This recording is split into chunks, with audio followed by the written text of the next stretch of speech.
Hello ladies, gentlemen, everyone in between, and none of the above, welcome back to We Love Your Deck. For today's archetypal analysis we'll be going over Squirrel Kindred. A small kindred that often did not get the limelight due to much of R&D not taking the kindred seriously. They were mostly put into supplemental sets where they didn't need to be a primary focus until they were one of the 10 kindreds on Bloomborough.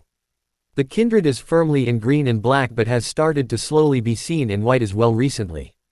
Notable commanders for squirrels would be Chatterfang, Squirrel General, who will make you a squirrel token each time you make a difference token, as well as being a form of removal if you have enough squirrels by sacrificing them and giving a creature plus XX, where X is the number of squirrels you sacrifice.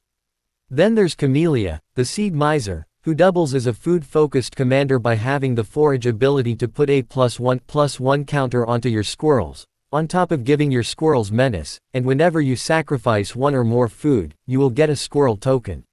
Or to make a handful of much bigger squirrels, the Odd Acorn Gang will give your squirrels the temporary way to buff other squirrels when you tap them.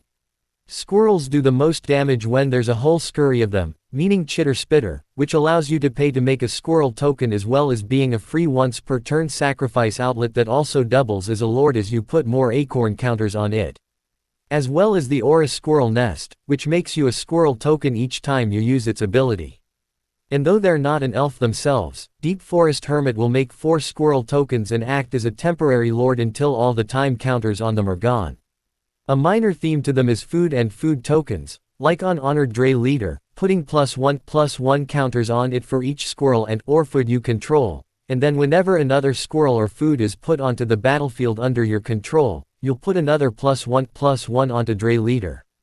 Along with Ravenous Squirrel, which will get bigger with +1/+1 counters each time you sacrifice a creature or artifact on top of having the ability to gain you a life and draw you a card.